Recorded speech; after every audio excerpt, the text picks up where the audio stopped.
Hello America, I'm Richard Dixon, your host of AmericanVotingShow.com, where you, the audience, get to weigh your decisions after watching this week's show.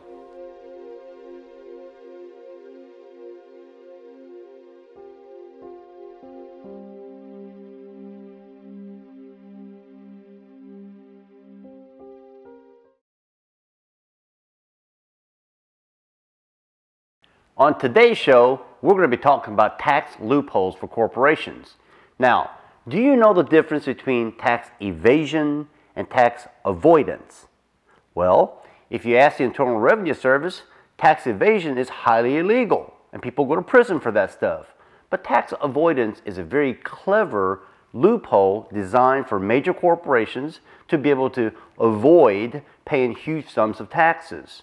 Now, 83% of our top 100 publicly traded corporations in America use this specific loophole. This tax avoidance loophole is essentially a major corporation being able to set up an account, an offshore account in another country, and basically be able to shift or funnel money and keep it there in a corporation to avoid paying taxes, U.S. corporate taxes. And in some cases, they actually shift money to a lower tax rate state in order to be able to pay less taxes. But nevertheless, the real major problem we've got here is that when it's all said and done, consumers like you and I are having to pick up the slack to cover this shortage, which is about $100 billion a year, which means it's costing an average person about $434 more for taxes. If you ask me what I really think, I think this tax avoidance problem is far more than $100 billion a year for us taxpayers. Follow with me here. If only the top 83 of the top 100, publicly traded companies are using this method to avoid taxes and it's costing taxpayers about $100 billion, well, let's just go through all the publicly traded companies. Furthermore, let's just say use all major corporations, publicly traded or not.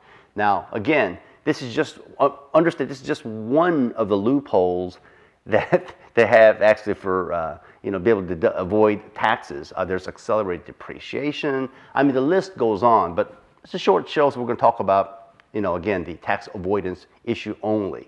So when it's all said and done, this probably is costing us, who knows, 50, 60, 100 billion dollars a month for us taxpayers have to pick up the slack on. And voila, just here recently, who got hit with the taxes, higher taxes? The middle class. The answer is not in taxing the middle class. I mean, we're already taxed enough as it is, literally to death.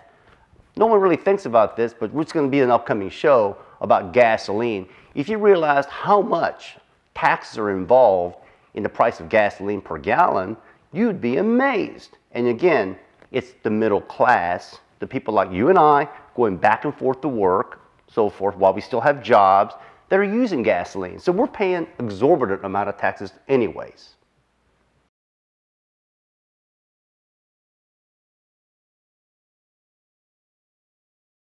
There is another side of the coin to this story, and the story actually is that these major corporations are not all bad people. What they are saying is that, hey, the tax rate for gains tax in the United States is 35%. It's much lower in other countries, from 12 to 14%.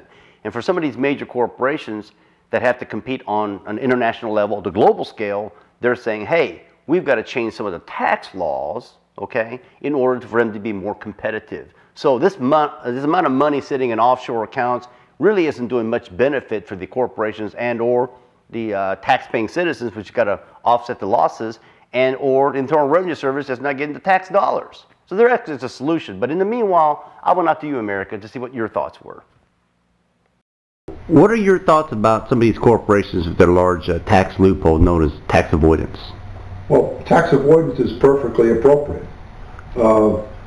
If the government writes the law in such a way that somebody can take advantage of it, anybody, whether it's an individual or corporation or whatever, that pays more tax than they need to, that's just as irresponsible as evasion. I mean, there's no reason to do that.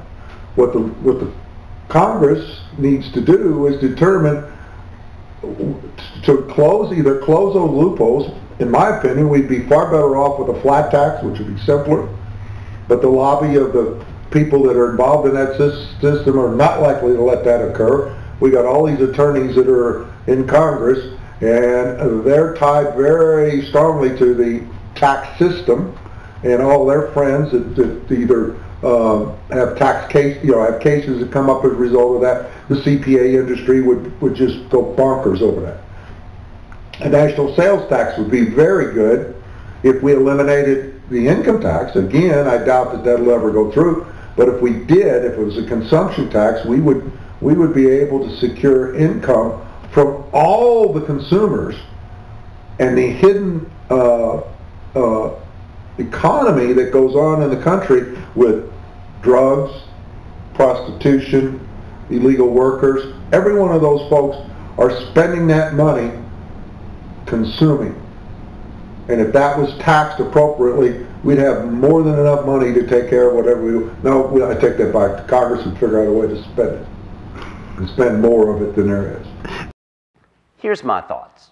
A few thousand years ago, when the Pharisees asked Jesus, should we be paying taxes to the Roman Empire? Jesus' reply was, pay Caesar what's rightfully Caesar's. In other words, pay your ample fair share of taxes. That goes for all of us, corporations, citizens, the whole bit. Now, granted, our Caesar's got a spending problem like you wouldn't believe, and that's one of the main reasons why I've lost respect from the corporations to his citizens, and people are skimming out and not paying proper taxes. Again, the answer here again is not taxing more the middle class. That is not the answer. It needs to find a way for us to be able to work with the major corporations. Most of them are probably willing to pay the right fair share of taxes, and that will pull us out of this ever-growing. It's almost $17 trillion in the federal deficit. Look at your debt clock below, and you'll see what I'm talking about. We've all got to work together, America. We've got to pull together to get out of this hole. And it can be done. Okay, America, this is what we're voting on today. It's a two-part vote. First, should we make the flat tax rate for corporations on gains tax at 12% or less? Vote yes, we should, or vote no, keep it at 35 and try to collect. And if we can get this thing worked out to where it's a flat tax rate, you probably don't need the second part of our vote, but we're going to vote on it anyways, which is, should we eliminate this tax avoidance and offshore accounts? Vote yes, we should eliminate it, or vote no, we should keep it the same as it is. By the way, if you have any topic matters that we should be covering on our show in the near future, kindly send me an email on the bottom of your screen, and we'll be more than sure to reply. Until then, America, I'm Richard Dixon, your host of AmericanVotingShow.com. I'll see you in the next show.